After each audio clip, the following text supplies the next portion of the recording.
എല്ലാവർക്കും ഒരിക്കൽ കൂടി ഹോം ടിപ്സ് ആൻഡ് കുക്കിങ്ങിലേക്ക് സ്വാഗതം. ഇന്നിവിടെ ചെയ്യുന്നത് വളരെ ടേസ്റ്റി ആയിട്ടുള്ള ഒരു കാട ഫ്രൈയുടെ റെസിപ്പിയാണ്. ഞാനിവിടെ പറയുന്ന രീതിയിൽ തന്നെ ഇത് ചെയ്തെടുക്കുകയാണെങ്കിൽ നമുക്ക് നല്ല ടേസ്റ്റി ആയിട്ട് കാട വറുത്തെടുക്കാം. അതിനി എങ്ങനെയാണ് ചെയ്യേണ്ടതെന്ന് നോക്കാം. വറുക്കുന്നതിന് വേണ്ടിയിട്ടുള്ള കാട ഇവിടെ നന്നായിട്ട് കഴുകി വൃത്തിയാക്കി വെച്ചിട്ടുണ്ട്.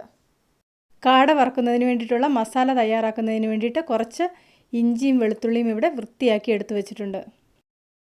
അടുത്തതായിട്ട് ഇതിലേക്ക് വേണ്ട മസാലകൾ കുറച്ച് മുളക് പൊടി, മഞ്ഞൾപ്പൊടി, കുറച്ച് ഗരം മസാല, കുറച്ച് കുരുമുളക് പൊടി, കുറച്ച് ചിക്കൻ മസാലയും കൂടി ഇതിലേക്ക് ചേർത്ത് കൊടുക്കുന്നുണ്ട്.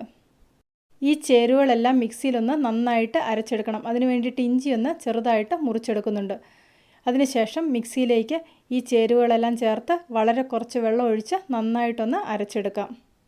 ചേരുവകളെല്ലാം നന്നായിട്ട് അരച്ചെടുക്കണം. കാട ഫ്രൈക്ക് നല്ലൊരു ടേസ്റ്റ് കിട്ടുന്നതിന് ഏകദേശം 1 ടേബിൾ സ്പൂൺ ചിക്കൻ മസാലയും കൂടി ഇതിലേക്ക് ചേർത്ത് കൊടുക്കുന്നുണ്ട്. അതിനുശേഷം ഇതുപോലെ വളരെ കുറച്ച് വെള്ളം ഒഴിച്ച് നന്നായിട്ടൊന്ന് അരച്ചെടുക്കാം. ഇവിടെ ഇപ്പോൾ നന്നായിട്ട് അരച്ചെടുത്തിട്ടുണ്ട്. ഇനി ഈ അരച്ചെടുത്ത കൂട്ടിലേക്ക് കുറച്ച് ഉപ്പ് ചേർത്ത് കൊടുക്കാം. അടുത്തതായിട്ട് ചേർത്ത് കൊടുക്കുന്നത് കുറച്ച് നാരങ്ങാ നീരാണ്. അരമുറി നാരങ്ങയുടെ നീരിതിലേക്ക് ചേർത്ത് കൊടുക്കുന്നുണ്ട്. അതിനുശേഷം നന്നായിട്ടൊന്ന് മിക്സ് ചെയ്ത് ഈ കാടയിൽ ഓരോന്നിലായിട്ട് ഇത് പുരട്ടി കൊടുക്കാം.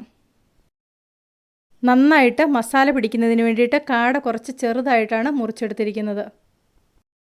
ഓരോ പീസിലും നന്നായിട്ട് മസാല പുരട്ടിയതിന് ശേഷം ഒരു 15 മിനിറ്റെങ്കിലും റെസ്റ്റ് ചെയ്യാൻ വേണ്ടിയിട്ട് വയ്ക്കണം. ഒരു അരമണിക്കൂർ വയ്ക്കുകയാണെങ്കിൽ അത്രയും നല്ലത്. ഇവിടെ ഇപ്പോൾ മസാല പുരട്ടി വെച്ചിട്ട് ഒരു അരമണിക്കൂറായിട്ടുണ്ട്. മസാലയൊക്കെ നന്നായിട്ട് ഈ കാടയിൽ പിടിച്ചു വന്നിട്ടുണ്ട്. ഇനി ഇത് വറുത്തെടുക്കാം. അതിന് വേണ്ടിയിട്ട് ഒരു പാനിലേക്ക് കുറച്ച് വെളിച്ചെണ്ണ ഒഴിച്ചു കൊടുക്കാം. ഇതുപോലെയുള്ള നാടൻ ഐറ്റങ്ങൾ ചെയ്യുമ്പോൾ എപ്പോഴും വെളിച്ചെണ്ണ ഉപയോഗിക്കുന്നതാണ് കൂടുതൽ ടേസ്റ്റ്. എണ്ണ ഇവിടെ നന്നായിട്ട് ചൂടായി വന്നിട്ടുണ്ട്.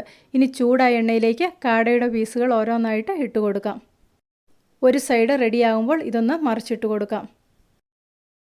കാട വറുത്തെടുക്കുമ്പോൾ ഓരോരുത്തർക്കും അവരവരുടെ ഇഷ്ടത്തിനനുസരിച്ച് വറുത്തെടുക്കാം. നന്നായിട്ട് ക്രിസ്പി ആയിട്ട് വേണമെന്നുള്ളവർക്ക് ആ ഒരു രീതിയിൽ വറുത്തെടുക്കാം. കുറച്ച് സോഫ്റ്റ് ആയിട്ടാണ് വേണമെങ്കിൽ ആ ഒരു രീതിയിലും വറുത്തെടുക്കാം. സോഫ്റ്റ് ആയിട്ട് വേണമെന്നുള്ളവർക്ക് വെന്ത് കഴിയുമ്പോൾ ഇത് എണ്ണയിൽ നിന്ന് കോരി മാറ്റാം.